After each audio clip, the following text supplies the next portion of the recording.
Have you ever talked yourself out of listening to your own inner voice? Well, that's kind of what I did to myself this week. I had signed up for a holistic networking dinner that was maybe, 40 minutes away from my house. And I went last month. I really enjoyed the people. I enjoyed the meeting. I had some nice conversations. And normally I would have just gone automatically. But as the day went on, I started to notice this funny little feeling right here in my solar plexus. It was just no. It wasn't anxiety, it wasn't fear, nothing dramatic like that. Just a very clear message, not tonight. So of course I'm starting to go back and forth in my head, negotiating, right? Oh, for God's sake, you already paid. You should go. They're such nice people. They'll be disappointed.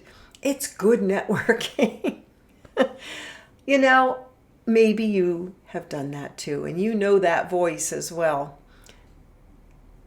So lately, I've been making a real effort to listen more closely to those subtle signals from my body instead of automatically trying to override them with my mind. So instead of pushing through, I called the organizer directly. I thought that was a decent thing to do. It was less than 24 hours. And I always believe that calling someone directly so they can hear my voice, hear my intention, is much preferred over just shooting a quick text. Okay, not always, but certainly certain times when I really want to convey how I feel. So interestingly enough, after I was, being very apologetic and so forth, and because I really couldn't explain it, give her a good excuse. But I told her this is what I felt. And she said something that felt so right and really affirmed me. She said, don't ignore that inner voice.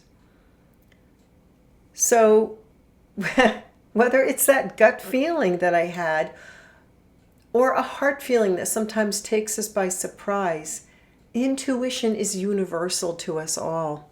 And learning to develop and trust that intuitive intelligence is so much more important now, isn't it, right? Than it's ever been before with all the overstimulation.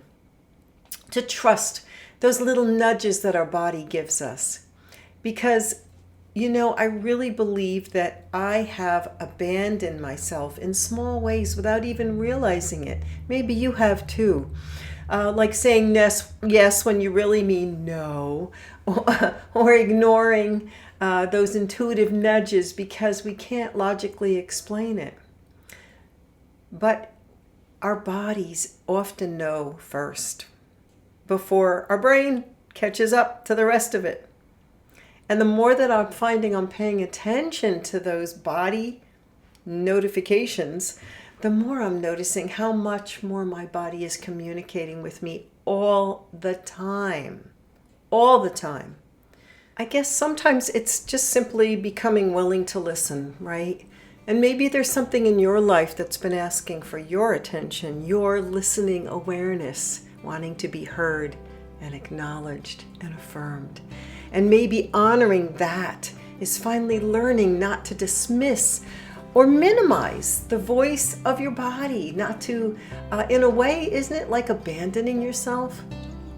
So this is exactly the kind of thing that we explore in my free monthly virtual gathering, Remembering Your Soul Voice.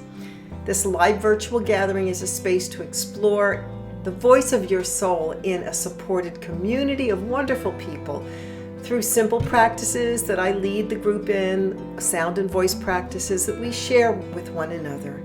And I'll put the link in the description, and I hope you can join us. So what do you think about what I just said? I think this is probably very universal. And if you'd love to share in the comments, I would love to start the conversation with you. Thanks for listening, everyone.